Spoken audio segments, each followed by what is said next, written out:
quantum length spaces. Thank you. Yes, so I'm very sorry that I'm missing the actual meeting. My mother, unfortunately, is quite ill, so I don't dare to travel. So I'm going to talk about isomorphisms of quantum length spaces. I don't expect you to know what these are, but these are special kinds of C-star algebras that you can define using sort of a quantum approach. And then I'm simply trying to tell you when they are different or the same in two different sets. So the setup is quite straightforward. And this is joint work. So I'm using some old classification results with Restorff, Ruiz, and Sørensen. And also most of what we're talking about is relatively new, and I've done this with Sophie. So a quantum length space is a universal C-star algebra given by these generators and sorry, that's not a quantum length space. That's a quantum odd-dimensional sphere. This is a universal C-star algebra that's given by these generators and relations. This is the so-called Waxman-Zeubelmann sphere. And so what you can do is to try to sort of dig out a quantum length space or length space in this sort of roughly the same way as you get a length space from a usual sphere. And what you can do is that it's very easy to see from the nature of these relations that if you take modulus 1 complex number and you multiply it on all the generators, all the sets, then because you always have sort of a balancing number of sets and set stars, you will, if you multiply through with the same set on all of these entries, then you'll actually get new elements that also satisfy the relations. And so by the universality of this setup, this will give you an automorphism of your C-star algebra. So this is like usually it's a circle action, usually called a gauge action. And in fact, you can make a multi-circle action.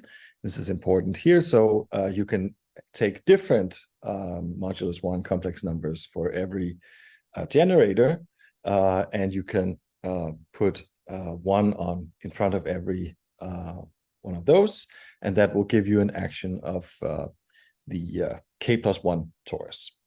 So a quantum length space, and this was formalized by work of Hong and Szymanski. So what you do is that you look at this multi-action with a choice of units modulo r, and then you can impose this action, and then the fixed point algebra is the quantum length space. So I mean, we don't really need this description of it, but this is sort of where it comes from. It is very important for what I'm going to tell you that we have units mod r, so these mi's that are the sort of secondary coefficients, they will always be prime to r. So they're invertible in R, Z mod R. So, but actually you don't have to do this, and there's a more general way of doing this introduced by Brzezinski and Szymanski and studied by Gottfriedsen and Zegers. So a key point of this particular choice of object is that it has a very nice description as a graph algebra. So a graph algebra is a class of C-star algebras that's very thoroughly studied, and you can make a graph algebra for any graph, let's say countably many edges and vertices. But for the purposes of this talk, I only want to look at finite graphs.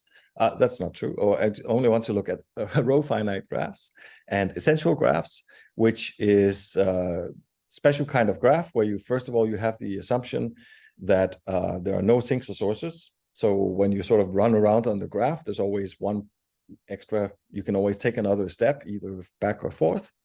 And then row finite means that at every single vertex, there's only a finite number of edges that starts there. And when you have this, you can define a graph C-star algebra using only two kinds of relations. In general, it's a little bit more complicated, but again, this is not super important for my talk. But in order not to lie to you, let's keep only those graphs in mind. And then it's a universal C-star algebra given by some partial isometries and some projections that interact in a way which is prescribed by the geometry of the graph.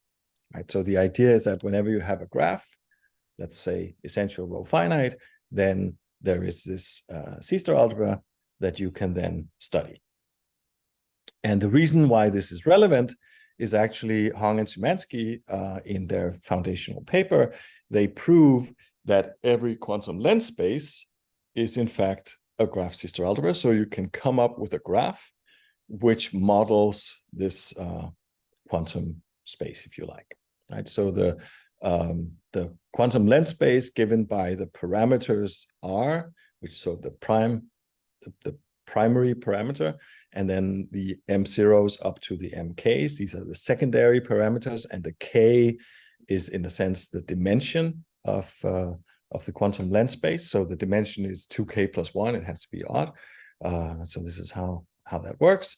But the point is that this is a graph algebra, and you can study it as a graph algebra. And if you want to know if two of these quantum length spaces are the same or different, you can pass to the theory of graph algebras in order to answer these kinds of questions. Now, these graphs, they are fairly big and a little bit difficult for me to draw. But an important point is that the number of vertices that will be fixed when you fix the R and the dimension, but the number of edges will vary. But it doesn't vary a whole lot. And so, for instance, if R is 12 and K is 3, you can work out that these are the various choices, even though there are 4 units mod 12. And so in total, you would have 4 to the 4th various choices to make here. Right? So really what we're trying to do here is to see how much of this graph is reflected in the isomorphism class of the C-star algebra, the algebraic object. So when you prove this, when Hong and Szymanski prove this, they introduce an intermediate graph, and this intermediate graph is going to be very important for me. I'll show you some pictures in a second, but there is a bigger graph, which is called G, which can be used to define the model for the quantum length space as a corner in the graph C-star algebra of that graph. Right. So the key observation is here. So the quantum length space, which is this universal object that I just described, is going to be isomorphic not to the graph algebra given by G, but the corner of the graph algebra given by G, where you have a vertex projection, which is the sum of some of these universal projections that go into the definition of the graph algebra. And then it's a general fact that if you have a corner in a universal graph algebra under some very modest assumptions, this is in fact itself a graph algebra, and there's a way of describing the graph. So rather than showing you this sort of theoretically, let me explain what this looks like. So the G graph has a very sort of systematic description. It's an k plus 1 times R times k plus 1 times R matrix. And the entries, it's sort of upper triangular, and the entries are just powers of a forward cyclic shift. And the powers are exactly given by the secondary parameters. So, I mean, these graphs get big fairly quickly, but if I just take R equals 4 and K equals 1, so I have 2 cycles, then this is what it will look like, right? So what you see at the top, this is the G graph, the big graph. And then the L graph is one that you get by just keeping track of the paths of the big graph, which start and begin which begin and end in the special vertices that I colored in black, and which do not visit special vertices along the way. So there is, for instance, in the L graph downstairs, there's this vertex, and there's a loop on this vertex, because in this vertex, from this vertex here, there's one path back to itself. It goes in 4 steps, which starts and ends in a black vertex, right? And for the same reason, there's a loop over here. That's just this thing over here, and then there's 4 arrows across, because there are 4 different paths that start in a black in one black edge vertex and end in another black vertex. And this would be, for instance, if I go here, I can go across and around, but I can also go down, across, and up again, down 2 steps, across, up 1 step, or down 3 steps, and then directly across. Right. So what happens here is that you can sort of, this is how this is done generally. When you pass to a corner, you essentially just look at the what the action underneath those corners, right? So how are they connected, and how are they connected in a way which does not meet these special vertices along the way. So these will get big very quickly. So let me, instead of drawing the L graph, let me give you the adjacency matrix. It looks like this, and I will just call them A, keeping track of the parameters. Now, if I did the same with parameters, secondary parameters 1 and 3 instead of 1 and 1, things will get turned around. It's a little bit unclear how best to represent this visually, but I chose the presentation that will be the least messy, sort of with things going on top of each other. And in fact, you can check it, you get exactly the same adjacency matrix this way. Of course, there's still only one way of going around on the cycle, but then when you look at the number of ways that you can go across, there's still exactly 4 ways. So if you take something somewhat bigger, I keep 4 as my primary parameter, but I have now 4 secondary parameters. This is k equals 3 or dimension 7. Then this is what it looks like, and then you can start counting, and this is what you will get.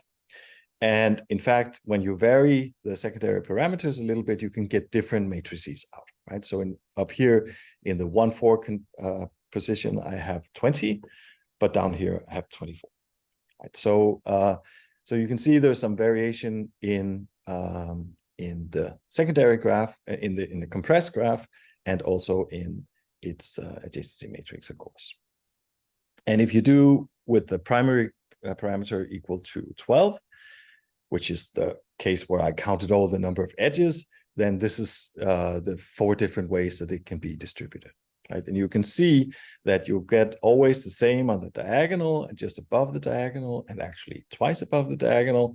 But in the 1, 4 position, you get different numbers, and this is actually the way that it always goes. So we want to know when these are the same or different. And then what you can see and quite easily prove is that the adjacency matrix, it's going to always have the form that it has 1s down the diagonal, it's 0 below the diagonal, and just in the super diagonal, you always get the number r repeated. And then the next one after the super diagonal, I don't know if that has a name. This is the triangular number associated to r, so r times r plus 1 divided by 2. And then you may have some variation going further up, right? So the point here is that these matrices, they have to have a certain size. They have to be at least 4 by 4 in order to have some variation. So if k is less than or equal to 2, making the matrix 3 by 3 or smaller, then there's no variation, and all of these quantum length spaces will be the same, right? So the point is that you need the dimension to be at least 7 in order to have more than one matrix. And then the question is, of course, can you even get different C-star algebras this way? And then you run into the problem, if you want to sort of find different coefficients that give different C-star algebras, there's some automatic isomorphisms that somehow explain the phenomenon that I just showed you. So if you take a unit and you multiply the m vector through by it, you'll get isomorphic C-star algebras. That's relatively easy to see. And actually, what also is true, and it's a little bit hard to explain, but that is that the first and the last parameter, you can always set them to 1 without changing anything. And this is sort of because they sort of live at the extremes of this situation. So changing the parameter is like turning it, and this will not have any effect. Right? So actually, you can get rid of 3 of the parameters this way. So you can take, for instance, parameter number 2, which I'm having at index 1, and I can set this to 1 by multiplying through by the inverse of what I used to have there. Right? So the entry number at index 1, I can set to 1. And then I can change the first one and the last one to 1. So you can always start with 2 1s and end with 1 1.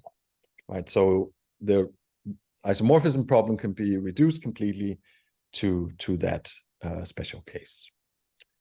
Now, in order to figure out when these C-star algebras are the same or different, we apply the classification theory for graph C-star algebras. So this is quite developed. What you need to introduce are these special kinds of matrices that I'm calling them SL matrices, but you can see they're very special. They have 1s down the diagonal, 0 below. And then I want sometimes my entries to be non-negative entries as integers, and sometimes they just need to be integers. And then the theorem that I proved with Ruiz and Sørensen, it's more general, but in this particular case, you can see that these, if you have C-star algebras that look like this, and this is exactly the kind of C-star algebras that came up when I'm looking at the graph C-star algebras of the graphs that I'm calling L, then you can figure out whether or not these C-star algebras are isomorphic precisely if you can find a pair of SL matrices that take one adjacency matrix minus 1 into the other adjacency matrix minus 1. So this is something that you can very easily check, and this actually shows you that it's impossible for 2 quantum length spaces with different dimensions to be isomorphic. That's not surprising, but it's also impossible for 2 quantum length spaces with different primary coefficients, with different r's, to be isomorphic, because remember, we had the r's just in the super diagonal, just above the diagonal, and there's no way you can change this with row and column operations, which is really what I'm talking about with these SL operations, because you have zeros down a diagonal because I subtracted 1. Right, so I'll show you what this looks like, right? So here my R is 12, and the first thing that I'm trying to say is that there's no way I can change that 12 using row and column operations because I have zeros below, right? But actually I can change, but there's also no need because I have 12 in both of these, right? And in fact, I also have 78, which is a triangular number associated with 12. But in my computation, I pointed out that I have different numbers in the 1, 4 position for the coefficients 1, 1, 1, 1, and the coefficients, for instance, 1, 7, 1, 1, 7, 1. Right? So I'm using this reduction where I'm only varying entry number 3, which has index 2. And the point is that even though I have different numbers, I get the same C-star algebra, because I can go from one to the other using these SL operations. And essentially, all I need to do is the difference between 364 and 472 is 12 times 9.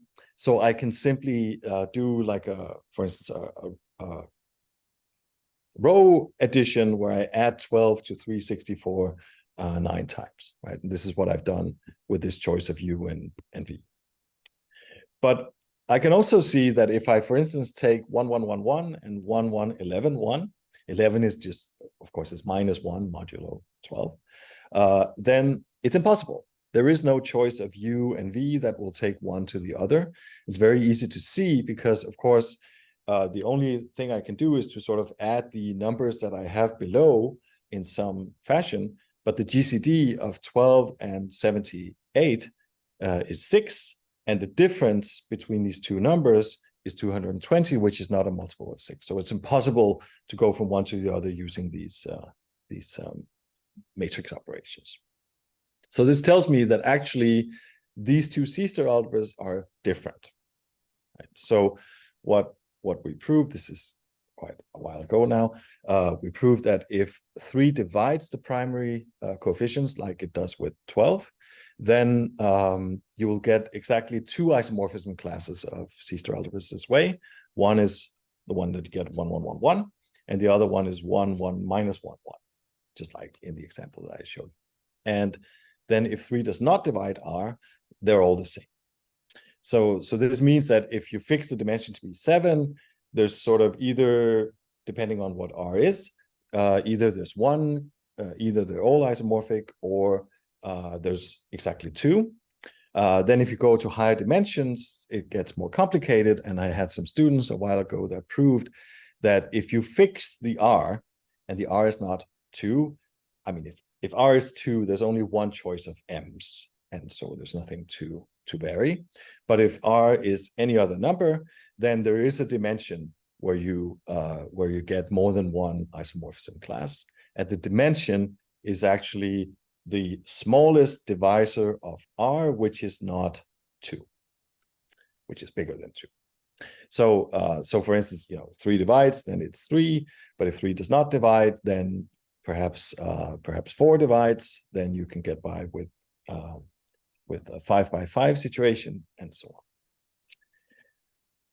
Okay, so this was the discussion of direct classification, but now I want to move on to equivariant classification, as I indicated in the title.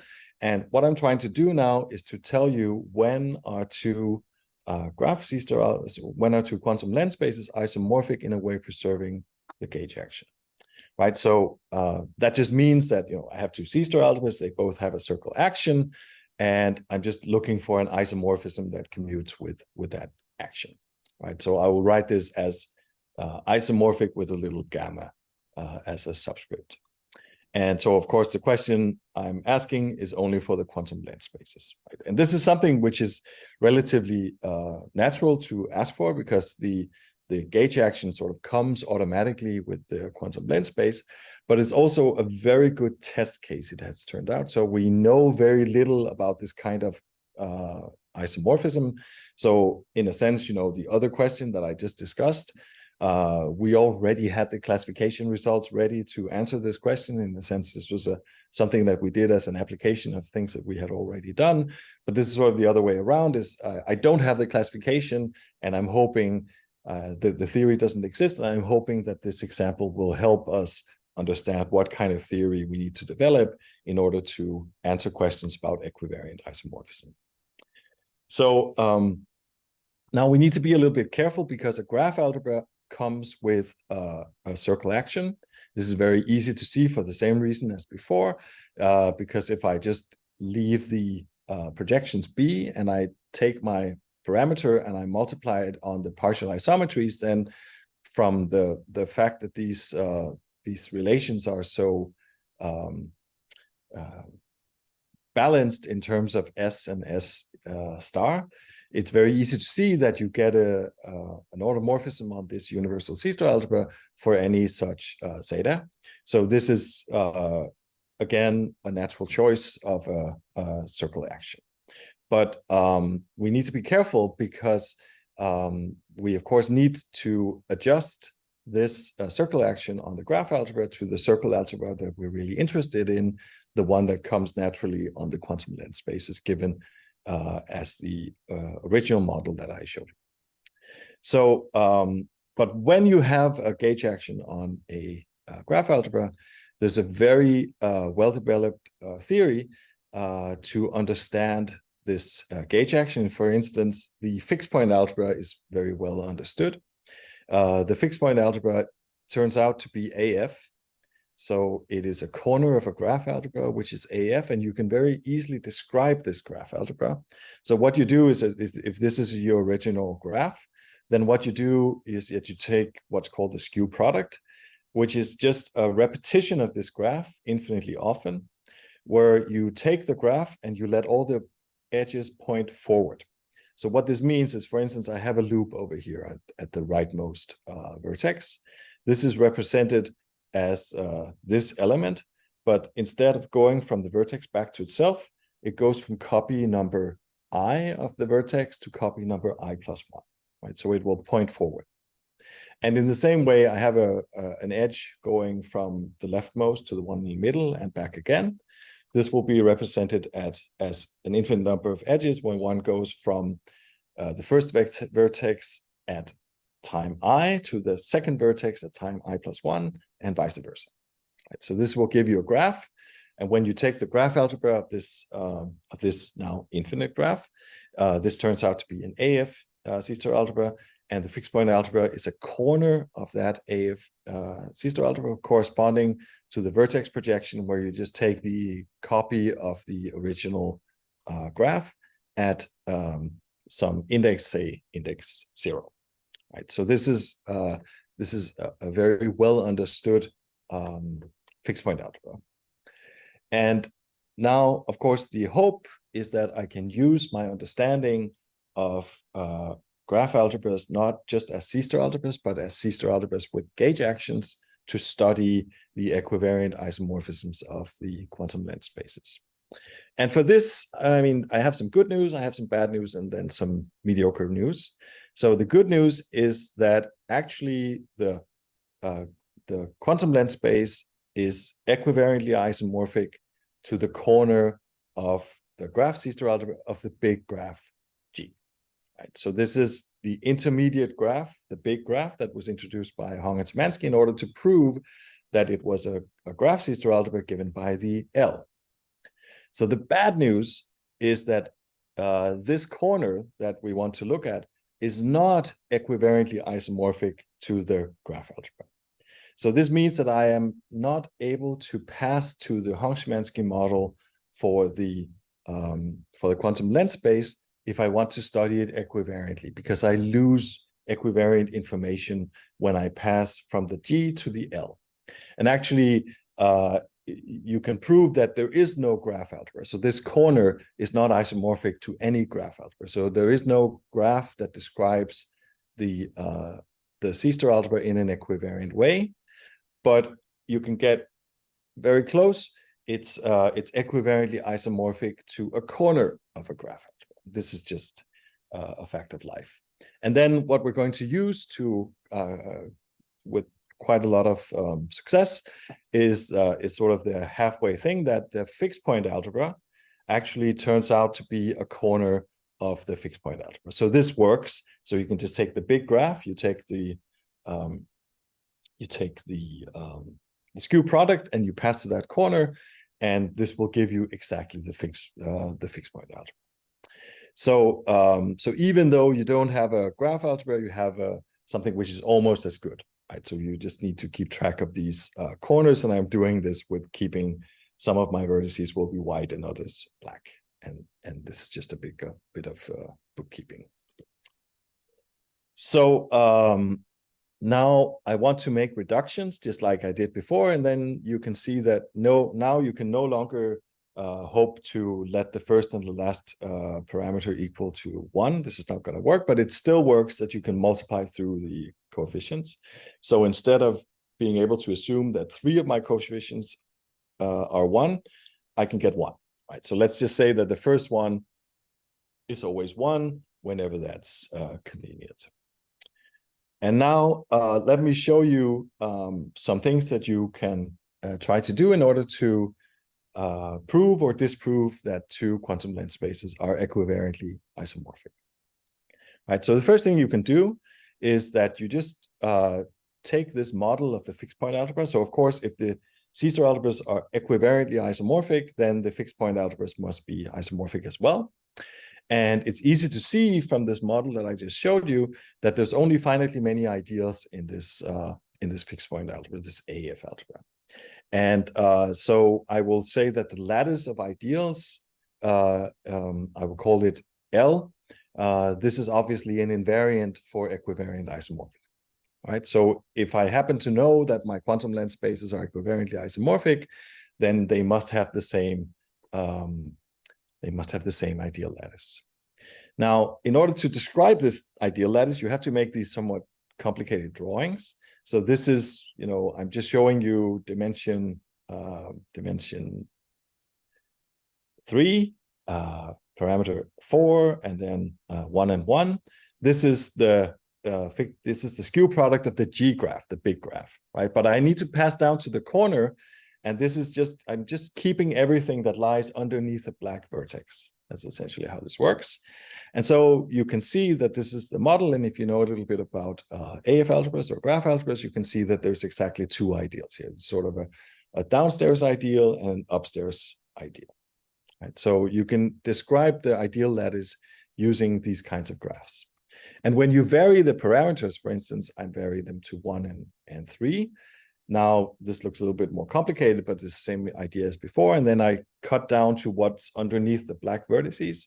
You can see I get something different, because actually at the lower level, I get 2 ideals. There's the one that starts in the black vertex, but there's also one that starts well, it doesn't really start because it continues to the left. I didn't draw that. But there's also one that starts in the white vertex here, because that lies underneath the black vertex upstairs. Right? So here you have a different ideal lattice. So this will tell you that these 2 quantum length spaces are not equivariantly isomorphic. And actually, Sophie and I proved that if you have 2 coefficients, so dimension 3, then the ideal lattice can be described very nicely as there's one ideal upstairs, and then there's a number of ideals downstairs, and that number you can compute by taking difference of these 2 coefficients, M1 and M2. Then you get a number, and you take the GCD with R. I mean, usually you don't take a GCD with a negative number, but then you just reduce it mod R. So you can put it between 0 and R minus 1, and then you take that GCD. Right, so this will give you a number that I'm calling S, and then the number of ideals will be R divided by S. So it's very easy to describe this, this ideal lattice, and then you can just compute these numbers and see what happens. And if you get different numbers out, then you must have a different number of ideals, and you also get different C-star algebras. Right? So what happens is that if your R is 3, 4, 6, 10, or 12, those are exactly the numbers where this S value that I introduced is completely unique depending on the second coefficient. So if you look at 1 and M1, there's only one choice, right? So there's no repetition in the columns that I have here. And then you can very easily check that the quantum length spaces will be equivariantly isomorphic precisely when you have the same coefficients, right? So this means that it's impossible to make the same quantum length space unless you repeat the coefficients. But if you have a prime number, for instance, 5, then at least we can see that if you have 1 and 1, because 1 minus 1 is 0, and the GCD with 0, and the prime R is R. So that's different than if you have 2 different numbers, because then the difference is not 0, and the GCD, because it's a prime, is going to be 1. Right? So you can at least see that there's 2 different cases here. And now, in order to this is a way of showing that things are different. Let me try to come up with a way of showing that things are the same. And this is something that you might call a weight matrix. So this is really returning to the idea that I showed you in the non-equivariant isomorphism, where I had this adjacency matrix. I'm counting the number of ways of going from the black vertices to the black vertices, but this time I'm keeping track of the length of the path, right? So in the non-equivariant isomorphism, I only cared about how many paths there were. Now I want to know how long they are. And if my parameters are 1 and 1, 4, 1 and 1, then you'll see, that's easy to see, that the lengths here are always the same. There's just 4, 4, 4, and 4. But if you take 1 and 3, for instance, you will get 2, 4, 6, and 4. Right? So you can see that what you have here is different data, because sometimes there's a path of length 2 from a black vertex to another one. This is the one that goes across like here, and sometimes it's 4 long, and sometimes it's 6 long. So it's actually fairly easy to see. We observed that some time ago, that if you have the same weighted matrix, then the C-star algebras will be the same, right? So I'm calling this a co-invariant because I'm not saying that it's an invariant. I'm not saying that if the C-star algebras are equivariantly isomorphic, you have the same weighted matrix. I'm not saying that because it's false, but I am saying that if you have the same weighted matrix, you get the same C-star algebra, right? So this is a way of showing that they are the same. But then if you go, for instance, to other coefficients like the coefficient 5, you will see that if you try the various choices of parameters, sometimes you get something like 3, 4, 5, 6, 7. This will be the same as this one. So from the thing that I just showed you, they will give you the same quantum length spaces. But for instance, I can also, if my coefficients are 1 and 4, I will get 2, 4, 5, 6, and 8. So that's not the same. So the question is, will I get the same C-star algebra?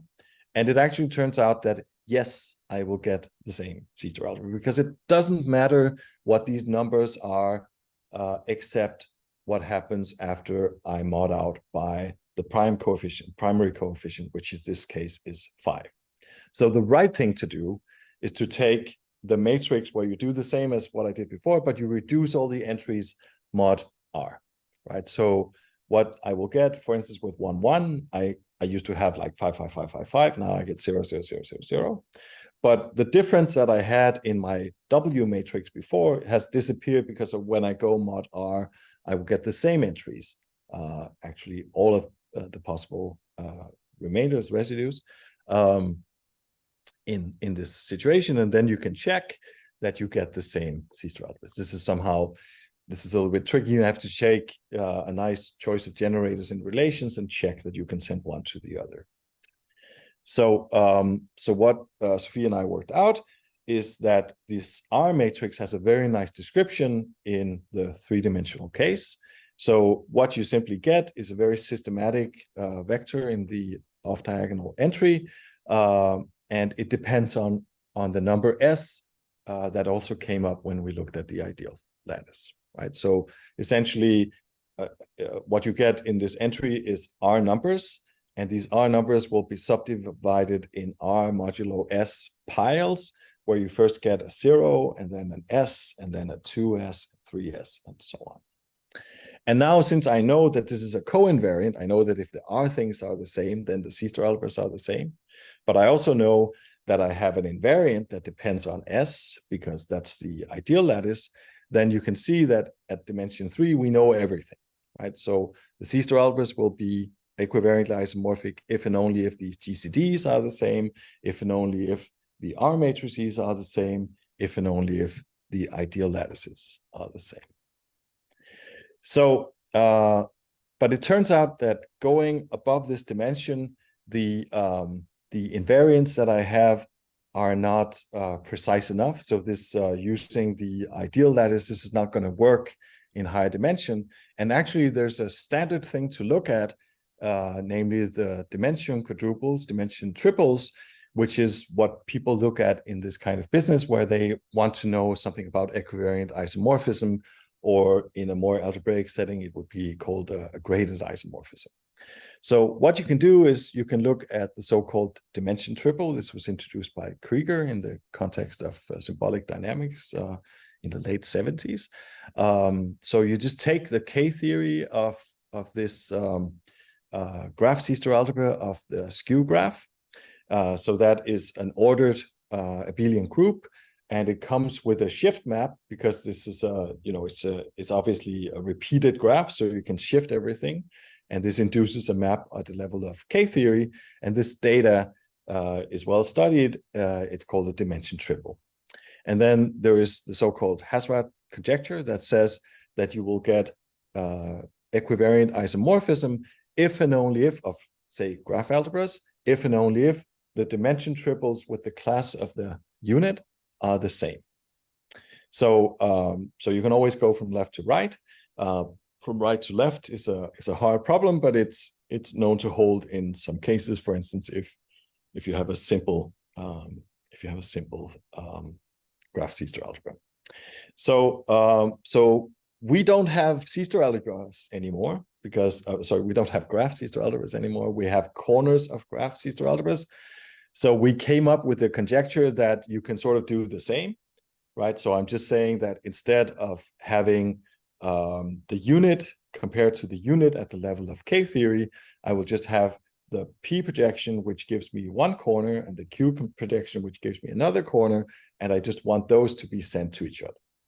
So this is a conjecture which is probably not a lot harder to prove than Hasrat's conjecture, but Hasrat's conjecture is very hard, and it's been open for a decade and a half or something like that. So in a sense, it's a little bit too easy to make this conjecture, but anyway, I think it's true. And then we just say that the dimension quadruple that you want to look at for the setting of a quantum length space is the dimension triple associated with the G-graph by Hong and Szymanski and the class of that unit. And then you obviously get an invariant, so the C-star algebras will be equivariantly, if they are equivariantly isomorphic, then the dimension quadruples will be isomorphic. And dimension triples, dimension groups are generally difficult to compute, but here they just become free groups. So it's actually a linear problem, and this is something that you can feed to a computer very easily. And this we have done. Right. So if you're in the situation where you can somehow, for some reason, you can prove the implication, like at the top, that if the dimension quadruples are isomorphic, then the reduced weighted matrices, for instance, are the same, then you have classified, right? Because it's always true that if the R's are the same, then the C-star algebras are the same equivariantly. That implies that the dimension quadruples are the same, and then you can sort of close it off. And so since everything is quite computable, you can sort of just give it to a computer. I've been working in Maple quite a lot for this, and see what happens. And so, for instance, if we stop at dimension 5, which is having 3 coefficients, then I'm very certain that this is true. Right? I'm certain because I have asked my computer to check until 33. 33 is where it starts getting very slow. It's like, I have these matrices that are 3 times R by 3 times R matrices. So, they get fairly big at this stage, but you can check that actually the R and the DQs, they say the same up until that level. And as I'll show you in a second, we have proved that this is the same if R is a prime. And you can actually also very easily see that the the ideal lattice invariant that we used with success at dimension 3 doesn't work anymore. So it's not precise enough. So I'm almost at the end, and I realize I'm also out of time. So let me just quickly tell you what we know or think we know about prime R. Right? So, there's no particular reason for R to be a prime here. It's just that the sort of number theoretic part of this, they sort of degenerate in a nice way. So it's easier to explain what's going on. So we've been focusing on the prime case. So this I've already shown you, except that I put in the dimension quadruple at the end. But also it's an easier way of saying this sort of ad hoc condition that I had with the GCDs. You can very easily describe this for prime R, because essentially what I'm saying is that 2 quantum length spaces with coefficients 1, something, they will be isomorphic if and only if what's necessary and sufficient is that if M1 is 1, then so is N1. And if M1 is not 1, then so is N1 not, right? So essentially the number of elements in 1, M1 has to be the same as the number of elements in 1, N1, right? And then all of these things will be the same. So this is what I've already shown you. And here's what we have proved at dimension 5, but only for prime R's. So this is our conjecture proved. So the isomorphics, it's an equivariant isomorphism if and only if the R matrices are the same, if and only if the dimension quadruples are the same. But I also have an ad hoc description, which is, in a sense, it's quite nice. So, of course, it's possible that you just repeat the same coefficients, right? So if M1, M2 is the same as N1, N2, then 1, M1, M2 is the same as 1, N1, N2. So of course the C*-algebras are the same. And what we're saying is that if all the coefficients are different, then automatically the quantum length spaces will be isomorphic. But of course, it's also possible that they're all the same, right? So essentially, it's like a dichotomy that sort of says that if you look at these coefficients, if they're all different individually, so not necessarily the same, but just different, then I will get the same quantum length space. And of course, if they're all the same, then this will also be true, right? So this is what happens, and we have proved this. The proof is weird. I mean, it's a very complicated and long proof, where essentially we prove that if the dimension quadruples are the same, then we can pull out the information that one of these two things must be true. And then if we know that one of these two things must be true, then we can also prove that the co-invariants are the same, and that sort of closes up the proof. So let me end by showing you what happens at dimension 7. This is very new. I haven't shown all of this even to Sophie.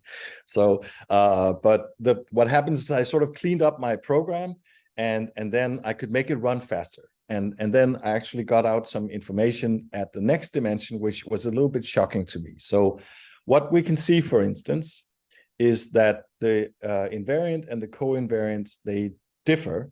They disagree about whether or not 1, 2, 3, 4 should be the same as 1, 2, 4, 3.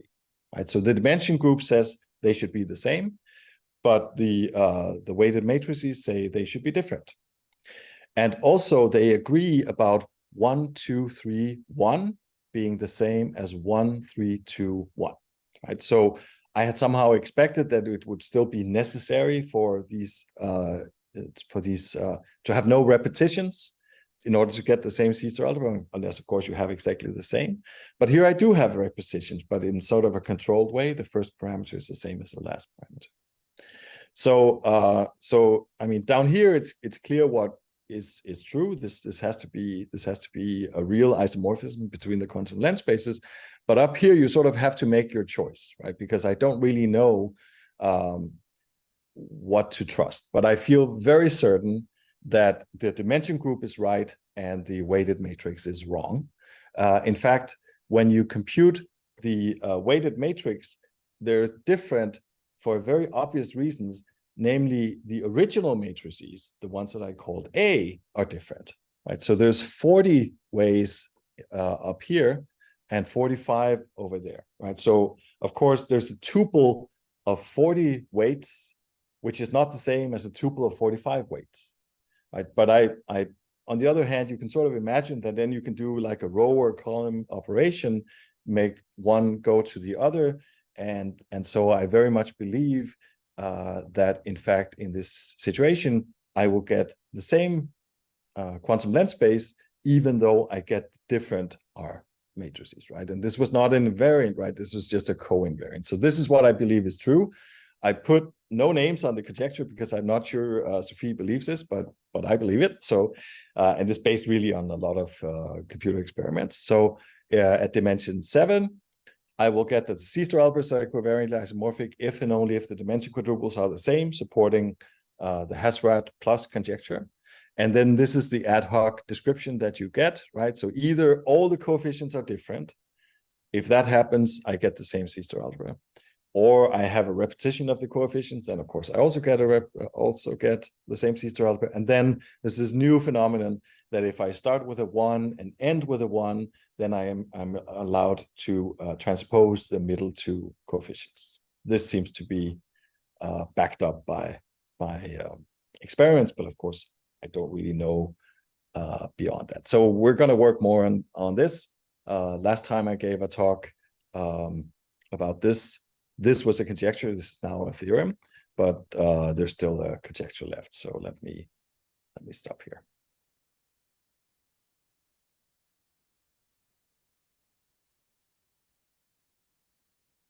All right. Thank you very much, Søren. Are there any questions?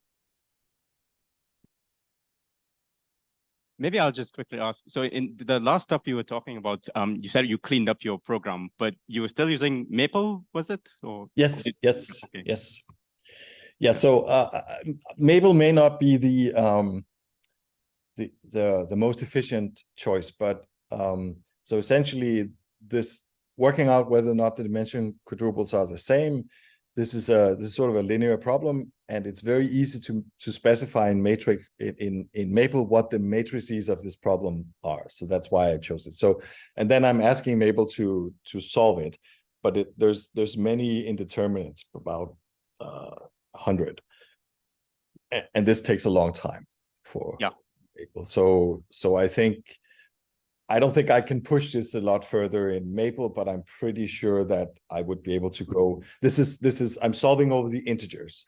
So I think really the perfect tool for this would be some sort of integer solver, which of course exists in abundance, but I haven't yet tried. I think probably we should try to use our brains at this stage and not anymore. No, fair enough. All right. Well, thanks a lot. If there are no more questions, maybe let's thank Søren again. Thank you.